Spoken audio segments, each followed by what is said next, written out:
Halo teman-teman semua, selamat datang di Simirsa Channel. Channel yang akan membahas berbagai hal. Mohon subrek dan bunyikan loncengnya supaya dapat notifikasi dari video kami. Saya akan membahas tentang Kebun Raya Bogor dan makam Belanda kuno.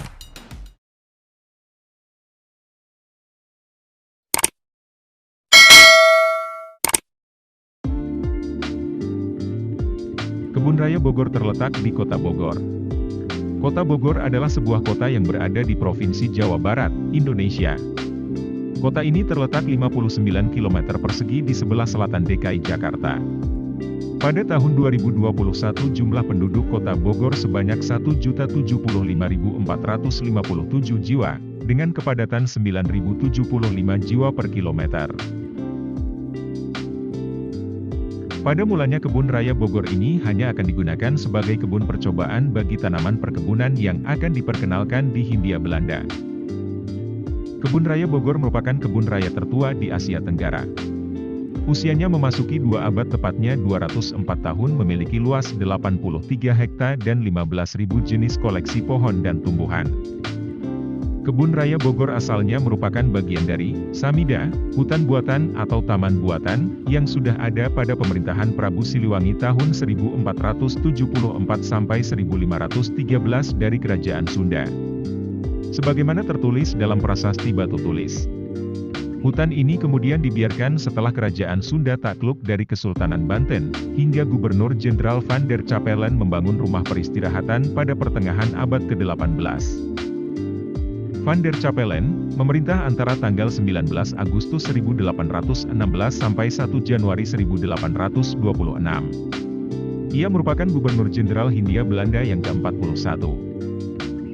Pada tahun 1814 Olivia Raffles, istri dari Gubernur Jenderal Thomas Stamford Raffles, meninggal dunia karena sakit dan dimakamkan di Batavia. Sebagai pengabdian, monumen untuknya didirikan di Kebun Raya Bogor. Ide pendirian kebun raya bermula dari seorang ahli biologi yaitu Abner, yang menulis surat kepada Gubernur Jenderal Godard Alexander Gerard Philip Baron van der Capellen. Dalam surat itu keinginannya meminta sebidang tanah yang akan dijadikan kebun tumbuhan, tempat pendidikan guru, dan koleksi tumbuhan. Pada tahun 18 Mei 1817, Gubernur Jenderal Godard Alexander Gerard Philip van der Capellen secara resmi mendirikan Kebun Raya Bogor dengan nama S. Landsplantentuin te Buitenzorg. Profesor Caspar Georg Karl Reinward adalah seseorang berkebangsaan Jerman, seorang ilmuwan botani dan kimia.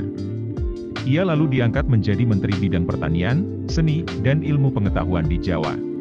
Ia menyelidiki berbagai tanaman yang akan digunakan untuk pengobatan. Kemudian mengumpulkan semua tanaman ini di sebuah kebun botani di Kota Bogor, yang saat itu disebut Buitenzorg, dari bahasa Belanda yang berarti, tidak perlu khawatir. Reinward juga menjadi perintis di bidang pembuatan herbarium. Ia kemudian dikenal sebagai seorang pendiri Herbarium Bogoriense. Reinward menjadi pengarah pertamanya dari tahun 1817 sampai 1822. Kesempatan ini digunakan untuk mengumpulkan tanaman dari bagian lain Nusantara.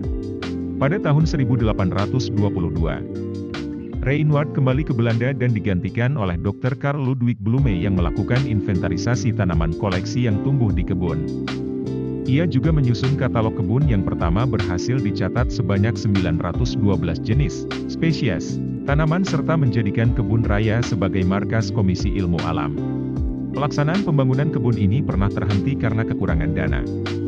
Tetapi kemudian dirintis lagi oleh Johannes Elias Teisman tahun 1831.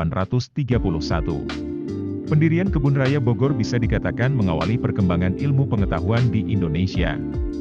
Dari sini lahir beberapa institusi ilmu pengetahuan lain, seperti Bibliotheca Bogoriensis, 1842, Herbarium Bogoriense, 1844, Kebun Raya Cibodas, 1860, Laboratorium Truk, 1884, dan Museum dan Laboratorium Zoologi, 1894. Pada tanggal 30 Mei 1868 Kebun Raya Bogor secara resmi terpisah pengurusannya dengan halaman Istana Bogor. Setelah kemerdekaan, tahun 1949, S. Landsplantentuin te Buitenzorg berganti nama menjadi Jawatan Penyelidikan Alam, kemudian menjadi Lembaga Pusat Penyelidikan Alam, LLPA, yang untuk pertama kalinya dikelola dan dipimpin oleh bangsa Indonesia, Profesor Insinyur Kusnoto Setiodiwiryo, yang merupakan orang Indonesia pertama yang menjabat suatu pimpin lembaga penelitian yang bertaraf internasional. Di Kebun Raya Bogor juga terdapat sebuah komplek pemakaman kuno zaman Belanda dan punya nilai sejarah. Sekaligus menyimpan kisah menarik penuh misteri yang merupakan makam para tokoh pejabat pengurus Kebun Raya Bogor pada saat itu.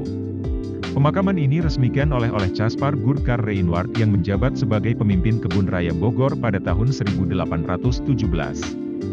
Pada area pemakaman ini terdapat 42 makam. Makam tertua di komplek pemakaman ini adalah makam yang sudah ada dari tahun 1784, yaitu makam seorang administrator toko obat berkebangsaan Belanda yang bernama Cornelis Potsman. Makam termuda adalah milik Dr. A.J.G. Kostermans, seorang ahli botani berkebangsaan Belanda dan menjadi warga negara Indonesia, yang meninggal pada 1994. Pemakaman kuno Belanda ini juga menyimpan cerita persahabatan, yaitu misteri dua nama dalam satu nisan. Pada nisan makam tersebut ada dua nama yang dituliskan, yaitu Heinrich Kuh and Johann Conrad van Hasselt. Jasad dua ahli biologi ini dimakamkan dalam satu liang lahat, padahal keduanya wafat pada waktu yang berbeda. Kuh yang berasal dari Jerman meninggal lebih dahulu pada 1821, usianya masih 23 tahun. Sedangkan Hasselt dari Belanda wafat 2 tahun kemudian, usia 44 tahun. Mereka dimakamkan dalam satu liang lahat sebagai tanda ikatan persahabatan yang abadi sampai akhir hayat. Makam ini berlokasi di dekat lokasi koleksi bambu Kebun Raya Bogor. Anda dapat melihat deretan batu nisan berwarna putih yang terletak di antara pohon bambu.